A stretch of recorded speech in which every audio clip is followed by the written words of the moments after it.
ये आकाशवाणी है। अब आप विशाल शर्मा से समाचार सुनिए।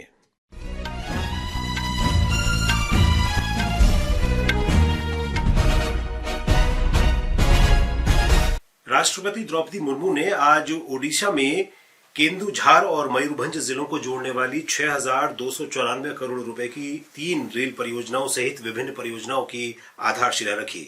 उन्होंने जनजातीय अनुसंधान और विकास केंद्र, 52 करोड़ 40 लाख रुपए के 100 बिस्तर वाले अस्पताल और अपने गृह जिले मयूरभंज के रायरंगपुर में दांडबोश हवाई पट्टी के सुधार के लिए विकास परियोजनाओं की शुरुआत की। नई रेल लाइनों में बाकरीपोशी से गैरू महिषाठी, बादाम पहाड़ से केंदुझारगढ़ और बूढ़ामरा से चाकुलिया लाइनें शामिल हैं। इससे क्षेत्र में संपर्क और आर्थिक विकास को बढ़ावा मिलेगा तथा स्थानीय लोगों के जीवन में भी सुधार होगा। इन रेल लाइनों को प्रधानमंत्री नरेंद्र मोदी की अध्यक्षता में आर्थिक मामलों की मंत्रिमंडलीय समिति ने मंजूरी दी थी।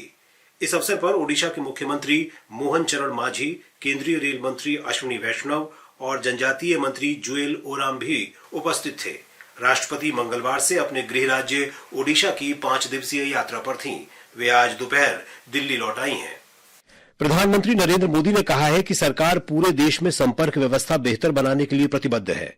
उन्होंने कहा कि दिल्ली मेट्रो के फेज 4 के तहत रिठाला कुंडली कॉरिडोर के निर्माण के लिए कैबिनेट की स्वीकृति से दिल्ली और हरियाणा के बीच यात्रा सुविधाजनक होगी। इस परियोजना का काम अगले 4 साल में पूरा कर लिया जाएगा। प्रधानमंत्री नरेंद्र मोदी ने देश में 85 नए केंद्रीय विद्यालय खोले जाने के कैबिनेट के फैसले की प्रशंसा की है। सोशल मीडिया पोस्ट में श्री मोदी ने कहा कि ज्यादा से ज्यादा लोगों को स्कूली शिक्षा की सुविधा प्रदान करने के उद्देश्य से सरकार का ये एक बड़ा फैसला है। उन्होंने कहा कि इससे न केवल बड़ी संख्या में विद्यार्थी लाभान्वित होंगे बल्कि रोजगार के नए अवसर भी सृजित होंगे। प्रधानमंत्री आज अहमदाबाद में बोचा सन्यासी अक्षर पुरुषोत्तम स्वामीनारायण संस्था BAPS स्वर्ण जयंती समारोह को वर्चुअली संबोधित करेंगे। इस अवसर पर गृह मंत्री अमित शाह और गुजरात के मुख्यमंत्री भूपेंद्र पटेल भी उपस्थित रहेंगे। गृह मंत्री अमित शाह ने प्रधानमंत्री नरेंद्र मोदी के नेतृत्व वाली भाजपा सरकार की सराहना की है। उन्होंने कहा कि सरकार ने संविधान में वर्णित कल्याणकारी राज्य की परिकल्पना को वास्तविकता में बदल दिया है। गृहमंत्री आज अहमदाबाद में लोक सेवा ट्रस्ट के वार्षिक समारोह को संबोधित कर रहे थे।